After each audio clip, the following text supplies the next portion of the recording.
Hey, welcome to Relatable Relationships Unfiltered. Getting back with an ex. We've all been there, whether we want to admit it or not. But is it actually a good idea? Today, I'm joined by Courtney Gatlin, a certified relationship coach, and we're trying to answer that question for you.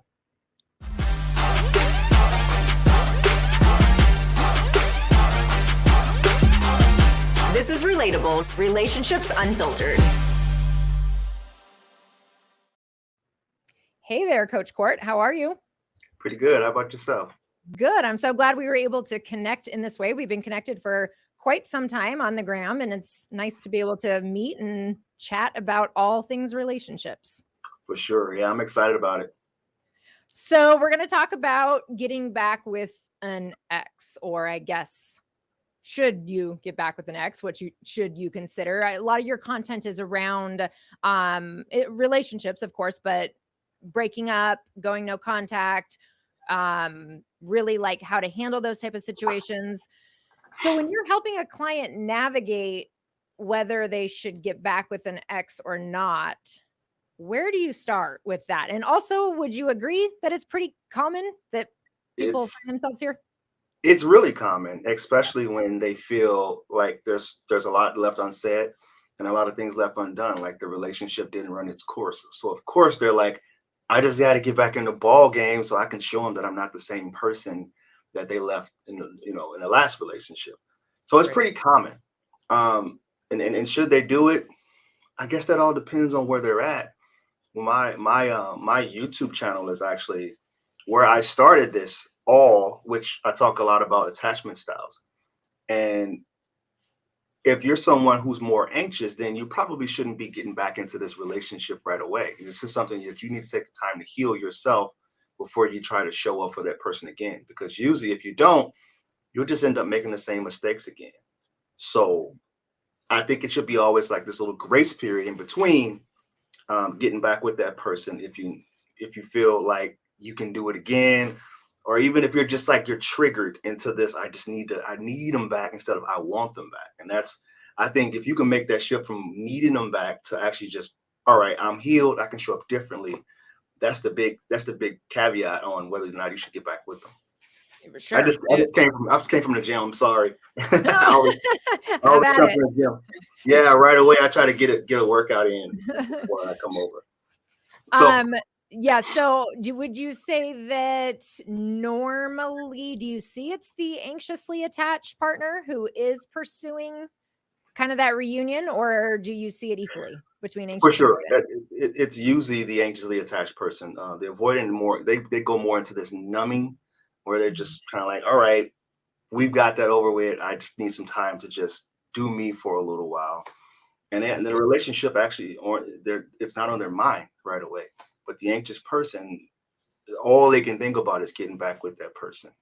Right. So And I don't know if, in my experience, I don't know if it's fair to say that it's not on the avoidance mind. Like from what I've seen with my clients, what I've seen with my personal relationships of being drawn to the avoidant over and over, is that yeah, it's not necessarily not on their mind, but they don't know what to do with it. Like they don't, I mean, which is typical for an avoidant, is that when they want to avoid conflict, they want to yeah, avoid yeah, discomfort, they also want to avoid the risk of rejection. And so that is kind of more what I've seen, that they are less likely to be the one to pursue or to reach out, because they don't know the outcome and yeah, they're avoiding the fear of that. And the yeah. anxious is kind of like, I don't really give a fuck what the outcome is. Like, I'm going to spin Right, my wheels to give me right. attention again.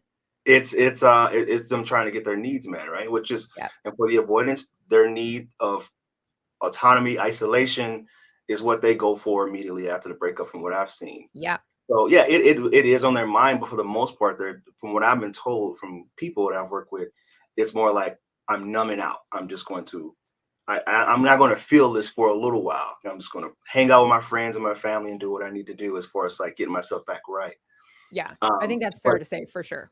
yeah, but the anxious person, it is, that's all they think about, right? Yep. So should they get back together? Usually I just see the dynamic happening. These stories play out over and over again in the exact same way, which is you have this brief honeymoon period right after you get back together. and then the old habits started to pop back up and come out again. So Mhm. for those relationships, I tell them, you know, you're probably going to be signing up for more of this if you haven't done anything to work on yourself. So Yeah. That's such an important point of all of this is that often with especially with the anxious avoidant dance, if we're going to look at it in terms of attachment styles, is that's what generally leads to the rupture, is that the needs aren't being met, that the avoidant yeah, is either feeling suffocated, the anxious is feeling like they're not a priority, they're not getting their needs met, really neither of them feeling like they're getting their needs met. And so that then, something so simple can turn into this big blow up that doesn't get worked through. And that is so common with the toxic cycle, as you're describing with the honeymoon phase. So we're in this state of infatuation, something happens and creates conflict, stirs up both of our attachment wounds and our triggers, right, um, which leads either to a formal breakup or to just be like not talking for multiple days. right. But then as you're saying, like, okay, but then how do we decide if we want to start the cycle over? Well, if the cycle is just going to keep going in the same way, Mhm. we probably don't want to start that cycle over. Yeah, and usually when they do get back together, you know, that initial panic, it goes away. You know, it's I really feel like I worked in recovery for a really long time, and you know, I seen that a lot with addiction, where you know they don't have this object or they don't have this substance, and they're just panicking. You know, they're more sweating more than me, sweating bullets. But then when they get back together, all of that just dissipates, and they feel this sense of comfort and calm again, and they forget to keep that thorn in their side to remember what that feeling felt like when they weren't communicating with them, they weren't um, on good terms and weren't on speaking terms. So then they get a little bit more comfortable with talking about the issues again, talking about their needs that aren't being met, and it ends up to the same old, you know, song and dance. Yeah, because I've noticed that it's not really even talking through it in a productive manner. It's not working through it. It's not collaborating. It's not trying to find a solution. When it starts coming up again, it's coming up through criticism and through either nagging on the part of the anxious or Mhm. through isolating on the part of the avoidant. And so it's coming up in our survival behaviors, Right. versus actually saying, hey, can we talk through this? Can we find a way to collaborate and make it work? Hmm. And that is where, yeah, it keeps perpetuating the cycle, because then it also, to say, can we talk through this? Can we collaborate? That feels really scary Yeah. for both people who are so afraid of abandonment and rejection.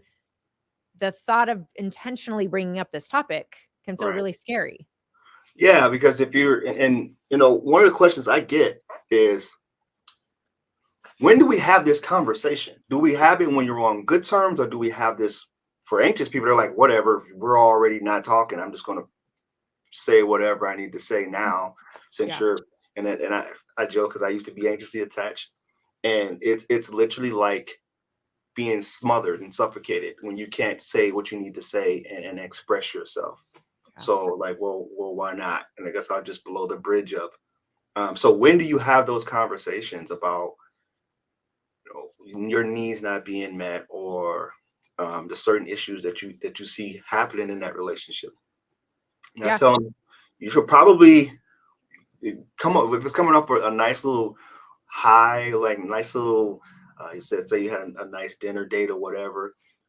Bring it up then. You know, when that person's open, they're communicating, because you don't want to bring these things up when the relationship is already inflamed. So that's usually when I say bring up those issues. And when they're getting back with that person, they want to talk about these things right away. And I was like, no, you have to build up a little bit more, a little momentum here. You have to fill up the love tank just a little bit before you can start making demands and you know what you refer to as nagging.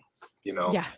so How do you help them to navigate what to say when they bring it up? Because I'm just thinking like, so I'm thinking you just had a nice night together, maybe drinking some wine, you're like flirting, there's chemistry, and then you're like, by the way, baby, you're not meeting my needs. yeah, And I just imagine yeah, like that whole night, okay, that's yeah. gonna fuck Yeah. some So shit up. how would you do that? Okay, for example, let's say you were to get back with that person that you were with, and they're the one that took off on you and went silent on you for 2 weeks or so, and then you're back together. Most people wouldn't want to say anything right away, and they'll just kind of go back to just leaving well enough alone. But that doesn't help grow the relationship. There's no progress being Yeah. made there. So I would say, um, front load it with some compliments. Hey, I'm so happy that we're back in communication. I'm so this is what I really wanted. This is something that is important to me. And I would like to ask you, what happened during those 2 weeks where you were gone? Because for me, this is what it felt like. I felt very isolated. I felt like I couldn't communicate with you, which made me feel like my needs weren't important. And try not to like, you know, beat a dead horse, but let them know. Because there's one thing I did learn about. I've learned over the years about avoidance is they listen very well. It's almost like you have to like coach them a little bit, but you Mhm. don't want to like force feed them. You can say, hey, this book. When people ask me about attachment styles, how would you go about talking about attachment styles? I would say, hey, I just read this book. It says I'm an anxious attacher. Like, have you ever heard about attachment styles? When you're on good terms, of course, because most people want to say, I'm going to send this to them. I'm going to send this article. I'm going to send it your video. I'm like, do not do that because they don't. All criticism's tough for them already. So Yeah. when you're in a good space with them, that's when you bring up these growth promoting conversations. Sure. Yeah, I'm sure you get it on your posts all the time, like, comments that are like, "I'm just gonna DM this to them. I'm gonna screenshot and send this to them." And I'm just like, "That ain't Well, none of my business. I'm staying out right. of all that." Yeah, that's one way to kill progress, right? Right, for sure, and of course, that's how it feels, though, when especially when a breakup happens that does feel so frustrating, either for one or both people, and a lot of times it's like, maybe both people do wanna be in it, but it's just like you can't find that middle ground, you can't find a way for both people's needs to be met, and so the conflict just keeps going, which Yeah, is most certainly not good for anyone, not good for anyone's mental health. right. But I think that's the hardest part and why a lot of people do want to get back with their ex and then do get back with their ex because we often hold on to a couple things, either the honeymoon stage of what took place when you first got together, Mhm. um, or we're holding on to the potential of what it could have been, what we had dreamed that it was going to be. It's really hard to grieve the loss of all of that. It's right. It's not just about and when people are getting advice from their parents or from their friends, just tell them just get over it. And it's like, well, it's easy for you to say, but you weren't there when we were making these plans, when we were looking at the condos, when we were doing all these things that was going to be your future, contributing to our future. And it's hard to just grieve that. So it's not just about the person; it's about the lifestyle. It's about the things that the intangibles, like even just being in communication with them or having a companion. Yeah, It's because they become your best friend. I mean, the person you choose to be in your life, to be married to be in a relationship with, is going to be your essentially your best friend. It should be, they shouldn't be your worst enemy, but we all know that that's not always the case. sure. But yeah, so those are the things that people really struggle with: grieving that friend, that companionship, that workout buddy, that Netflix partner, all of that. It's all bundled up in one, and it's a big gap, leaves a big gap in your life. Yeah, a huge void and so triggering to our attachment wounds. Yeah. And so then we want to make that feel better. We don't want to sit in the pain of that. We don't want to sit in the grief of it. And so in that moment it feels like the best option here is just to get back with them like you're describing with addiction, which is exactly what this is it boils down to addiction is we we just don't want to feel that discomfort anymore, and so it's the short-sighted approach to making our bodies feel better by just getting back into what we know, even though we know the long term. And often, I mean, I may or may not have this experience of does become cyclical, and Okay. this person means so much to you that it's not just like a one-time breakup and should we get back together, but it almost becomes the pattern of your relationship. Right. And so it's just kind of, what you come to expect, what you come to know from it. And so it feels normalized after a while. Right. Yeah, I wrote a quote probably yesterday, I think it was, about this. I said, toxicity in relationships is like hot sauce. Once you're used to it, it's every other relationship just kind of tastes bland, Mm. and you Yeah. have to retrain your palate to enjoy bland. Because bland for some people, well, for the people that I coach, it means stability, consistency, and sometimes, boringness. But the But it's adventure, safe. the adventurous people are the ones that are the high risk, high reward. Yeah. So Yeah. And that is the hard part. Like if our template, if our, what I call our relationship programming is not designed, if we have not been programmed to see that relationships are safe and stable and secure, we equate love with chaos. And I right. think that that's what leads to a lot of this on again, off again. And then the other component of it is that sex tends to be really supercharged in these type of dynamics, right? And If you had to so go there, if you had to go there, it of course we really have to go does. there. Because I think it has a lot to do with the that addiction. It's like, Yeah. when you can go on and date other people, but if it doesn't have the same buzz as the last one, it's going to make it really hard to get over that person, and even the bedroom life would be uneventful, unimpressive. So it's definitely it's all in there, right? It's all balled in together, Yeah. where you don't, so when people are asking me, why can't I get over this person, like, well, it takes a while to really understand just how deep that connection was and that attachment, because there Right. could be certain things that feels very familiar to someone that you, usually a parent figure or something, or whatever.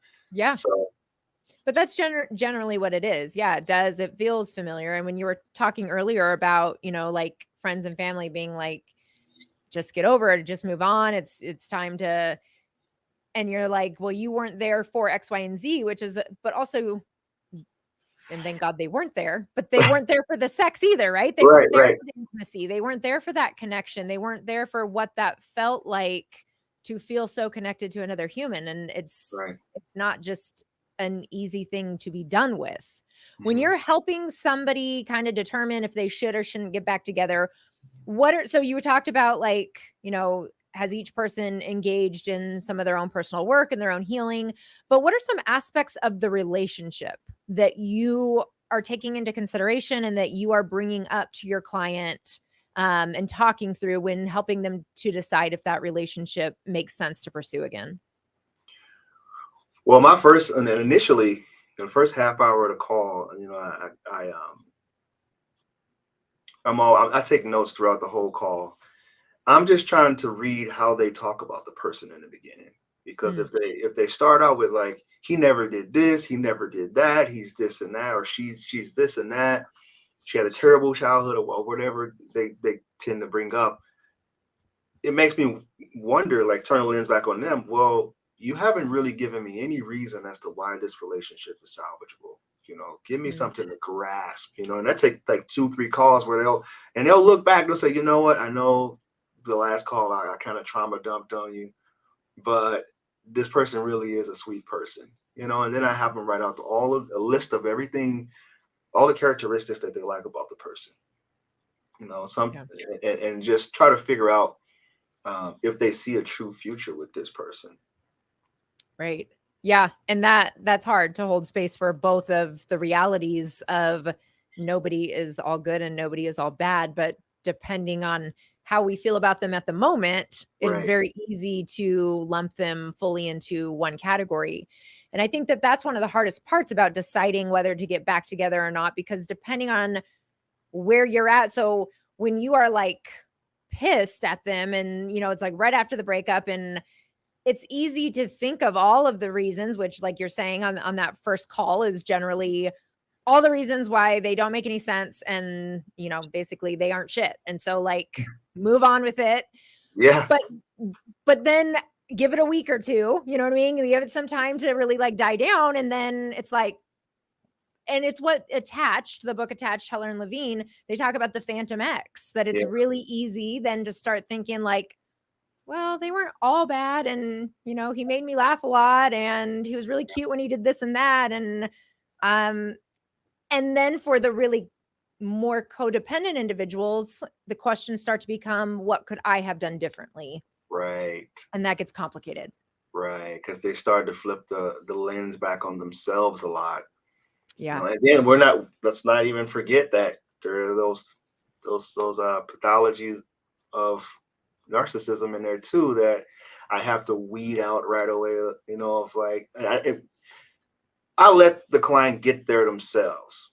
Right. If they work up to that point, like, what, my friends were telling me that they were narcissistic, and I'm like, well, if you see the patterns, I mean, right. So, and it's the questions I ask.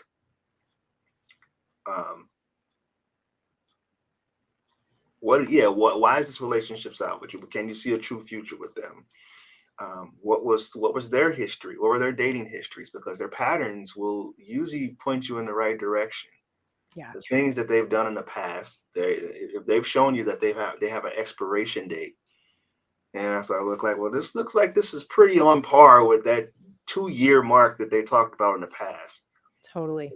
Do you really want to try to repair this and be in for another ride? Because usually, if you make it to a certain age and you've never had a serious relationship, you've never even cared about being, this is just my personal opinion from what I've seen, even cared about marriage or anything like that. It makes me question your intentions on pursuing relationships to begin with, because if that's the case, then you might as well just truly be avoiding and work on your passion and your purpose in life.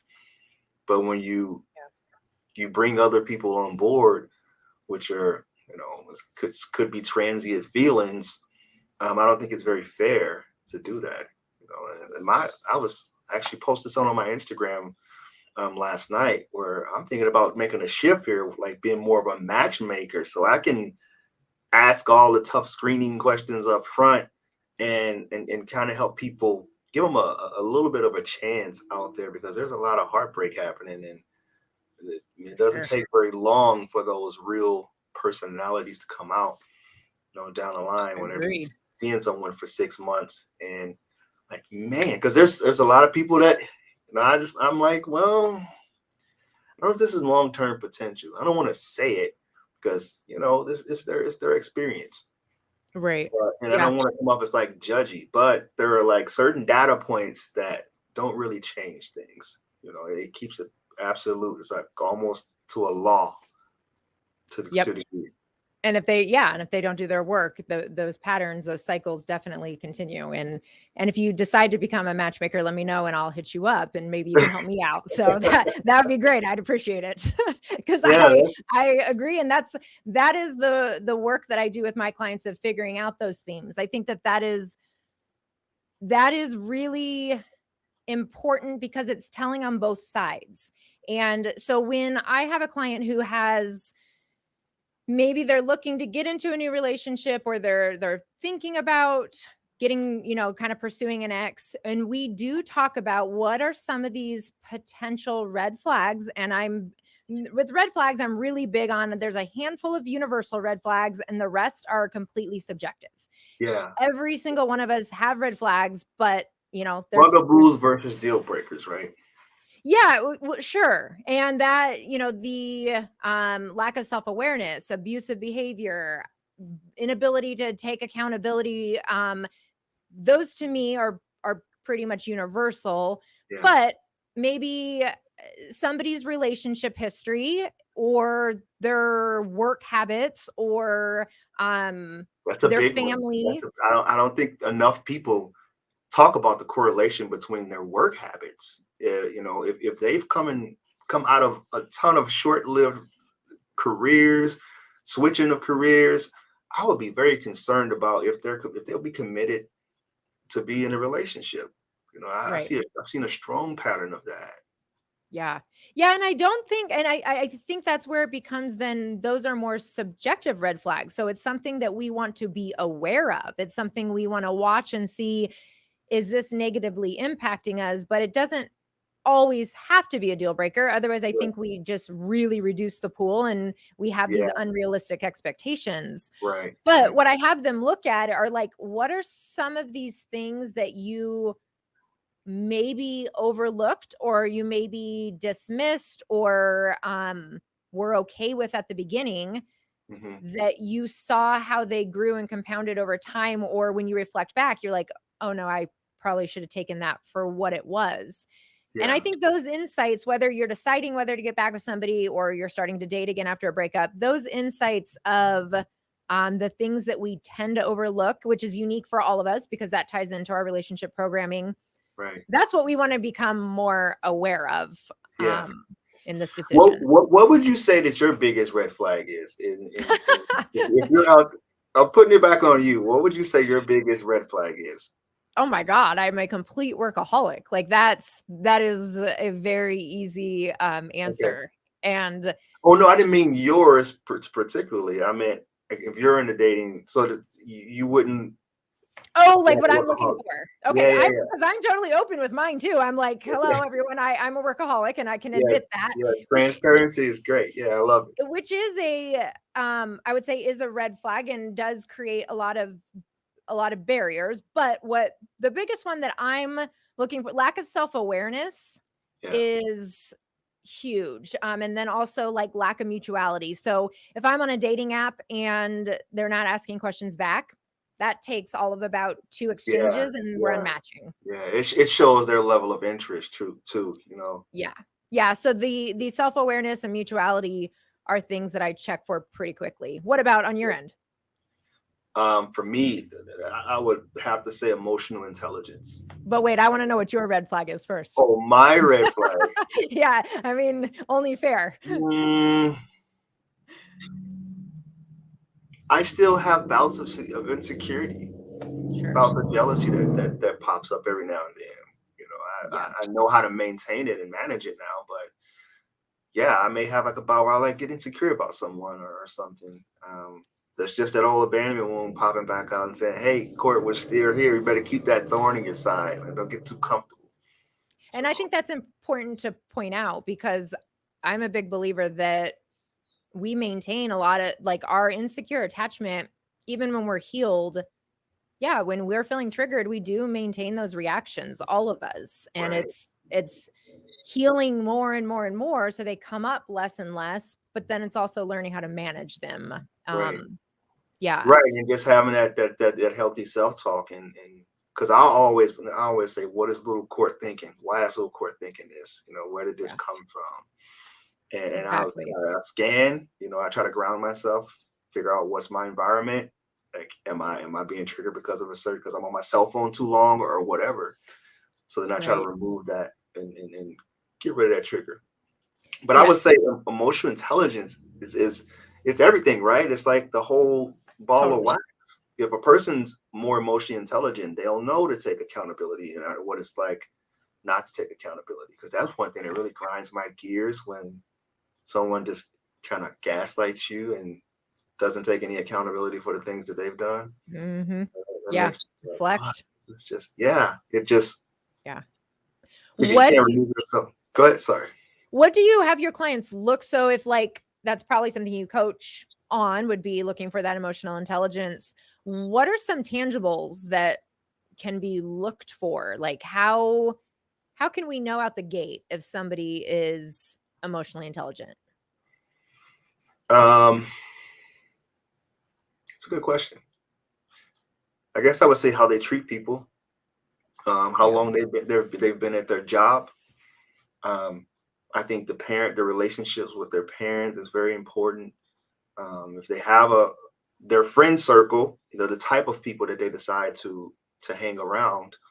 Right. If you ever privy to get that information, um, that says a lot about, you know, their character. and for as far as emotional intelligence,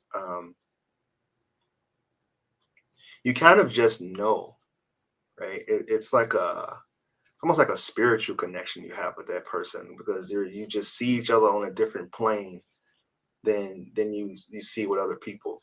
It's I don't know how to really put my finger quite on it, Yeah, but I think that's where it gets hard because sometimes when we have what feels like a spiritual connection, what we have is a reminder of our past. What we have is yeah, familiar. What we have is, our wounding parent, or a parent wounds in this other person's body that we feel really drawn to, yeah. and that We can definitely get have to make tricky. sure that just that familiarity isn't love bomb infused, right? Because usually you can feel very safe and comfortable and have your walls let down because that person did a lot of front loading love bombing. Mhm. So Oh yeah, that seems to be how it goes for sure. yeah, Yes, and when processing through this decision, the red flags are really important for that decision of, whether to get back with an ex or not. Because also, and what I talk with a lot of my clients about, I post about it on Instagram, is the 5 needs, wants, and boundaries. And when somebody is trying to decide, should I try this again? Should I give it another go? We really dissect, what their needs being their non-negotiables, their wants yeah. being their preferences, and Mhm. their boundaries being their deal breakers. And it's interesting. It's interesting the amount of shit we are willing to let go when we are Mhm. attached to somebody. Right. And when you see the visualization of like, oh man, they maybe have two of my needs, they maybe have two of my wants, and they bust all my boundaries all the time. But because of that attachment, we look past it. Um, And that's you're like at that point it's too late. It's you're attached. I'll talk to you next week. At that point, it's like because I'm going to have to do a lot of damage control here because what's the saying? You can ignore reality, but you can't ignore the consequences of ignoring reality. Yeah, we sure And shit try, don't we? yeah, Over and so over. and that's what I love, and that's another intangible, about someone that's emotionally intelligent. When I was actually taking a certification course in that, and they talked about just the difference between even the career choices that someone who's emotionally intelligent would have compared to someone who's on a lower EQ. Um, they tend to be more in leadership roles. They know how to crisis intervene. They know how to de-escalate issues. So, and I think it shows up in your relationships too. That's the difference between someone saying, "Hey, I don't like the way that person was looking at you," and that person saying, "I don't know what you're talking about. You're just being so and so again." Compared to the person that's like, "Okay, tell me more about that. Why were you uncomfortable about that interaction?" Oh, her, Right. yeah, I've known her forever. Actually, I can introduce you to her. If you ask me, that's the key to it all. You know, Yeah, that exploration for sure.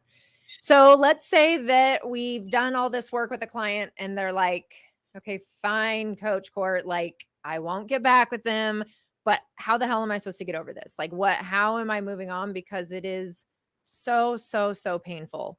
hmm Where do we start with the grieving process when we decide, like, we've just got to call it? I have a ton of books I recommend. I make them do some homework. I make them. I recommend. Depends on the person.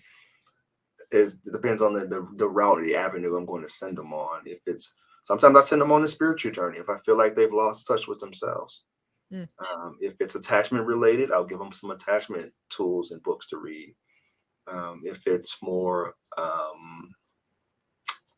recovering from the breakup, and I'll send them a podcast about how to stop thinking about someone, how to avoid your triggers, or how to minimize your triggers because they're going to happen. And when mhm. people reach out to me and say, "I can't stop, I can't get over it," I'm like, "Well, you're trying to stop. You just be for a change. Just be." I tell them, I give them permission, right? If they keep continue, because one thing that keeps people attached is they continue to search their ex's social medias, And I'll ask them, how many times do you check their social medias a day? And they'll give me a number. And I was like, all right, well, let's give ourselves the permission. This is kind of like breaking that addiction type deal Mhm. to let's give yourself permission to check it twice or 3 times a day. All right. If we can scale back from that 2 weeks out, we can pull back more. But out of sight, out of mind works. So you need to like get yourself in the habit of breaking that habit. Yeah.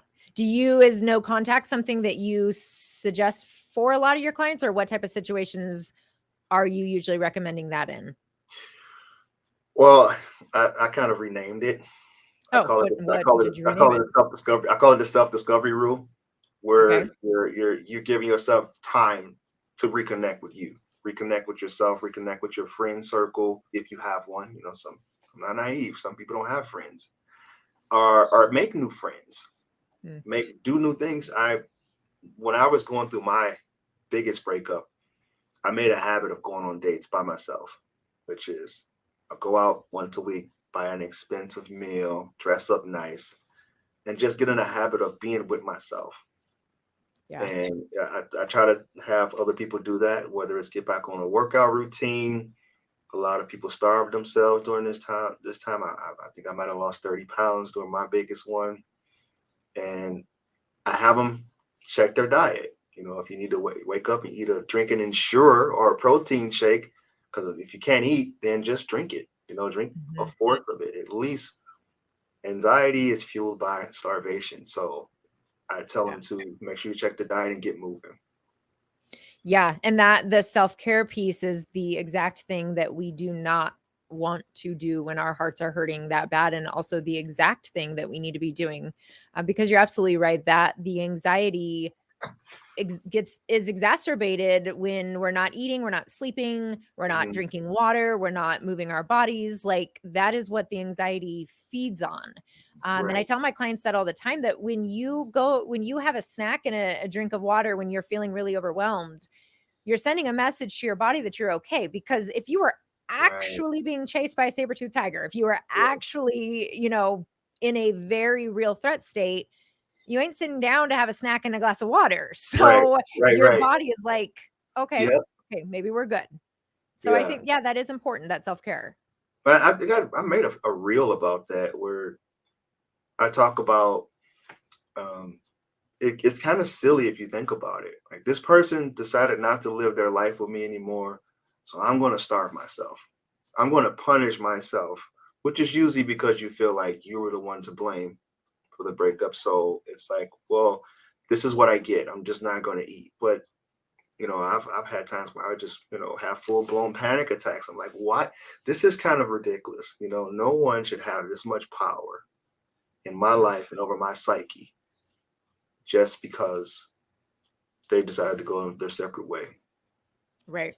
And easier said than done, but I Easy. completely I agree. know, but I had to keep hearing it. I had to keep hearing it. Yeah, I had to keep listening to podcasts, keep listening to it from different sources to make for me find sure. it. I'm there now, but we're talking 5 years ago. No, it's where I meet a lot of my clients at.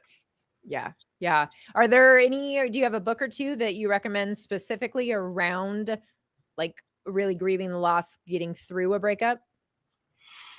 Hmm.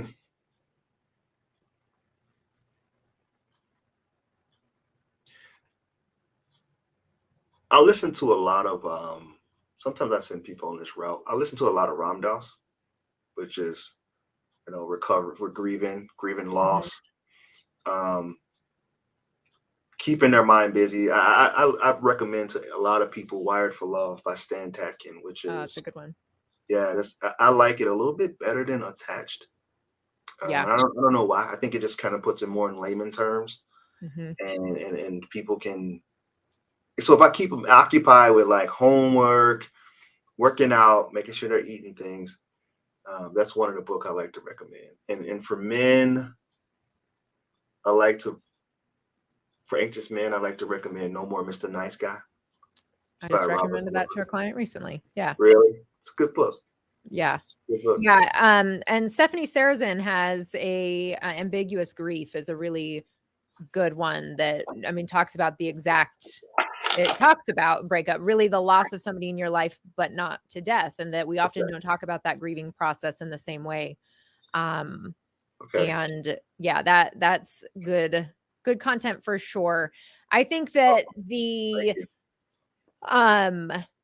yes, getting the knowledge and taking care of your body and finding ways to distract and soothe are so important. I also liked what you talked about with the data collection. I have my clients do that a lot as well. So just tracking. So were you able to, go today? One of my clients made a really cool like calendar that she's like put something on each day that she's able, we have like 3 different things we're tracking, and she's able to bring it into session and we look through it. And I'm so proud of her that she's willing to do that. And she's willing to be honest with herself, because that can also be one of the hardest things in a breakup, or so deciding whether to get back with the ex or not. Mm-hmm. Being really honest with ourselves and getting our heads out of the sand and getting out of denial about how is this relationship impacting our mental health? How is this relationship bringing us closer to the person that we want to be, to the character that we want to have, to how we want to show up in this world? And how is this relationship helping us to feel loved, to feel accepted, to help our inner child to feel safe? And when we get really fucking honest with ourselves, we usually have a pretty clear answer of how to handle that. Right. We do. Yes. We do, but we just don't want to do it. It's the hardest Indeed. thing. Right. It's just the hardest thing. And sometimes because that sex is so good, damn it. I joke all the time. I say, if I could fly to New York and text that person for you, I would, because you get it. Like, you feel like you made a breakthrough, and they'll say, you know what? I'll send the text. I'll do what I need to do. And then, Court, I didn't do it. It's like, oh. That's how it goes. Let me help you do it. I'll do it for you if I could. But yeah, that's one thing that really so I love YouTube. I really do. It's opened up a lot of doors, and I've helped a lot of people through it. But it can be taken a little bit. It can be misconstrued. Because when I first started my channel, it was purely to be the bridge between the avoidant and the anxious person, just to be that advocate, be the person that's like the mediator for the two. But unfortunately, the anxious people started more as like hope, and I was like, I've never once advocated for staying in a situation where you feel like your mental health is slipping and you're completely burying your needs just to be in the same room as another person. So I feel like that was like important to say. Yeah, I really feel like if it's something that you just can't tolerate, you should probably walk away. Agreed. And your body will let you know that. Your nervous system is working really hard to let you know when it's not safe, and it's just our job to listen. So I appreciate your time today and your insights. Where can people find you? Where are you on YouTube and Instagram and all the places? Okay, so YouTube is Coach Court. Instagram is I am Coach Court. TikTok is I.am.CoachCourt. And my website is on here, fruitfulseeds.com. So look forward to hearing from some of you guys, and hopefully you find value in my content. For sure. Yeah, no, and it is very valuable. It's great insights. It's very relatable. It's very normalizing. So I appreciate what you do. I appreciate you coming on today, and it was great chatting with you. Thank you. Thank you. Appreciate it. Absolutely. And thanks again, Coach Court, for helping us decide if we should get back with our ex or not. And thank you all for hanging out on Relatable Relationships Unfiltered. Make sure to subscribe to our YouTube channel, sign up for my newsletter, and find me on Instagram at Dr. Elizabeth Fedrick.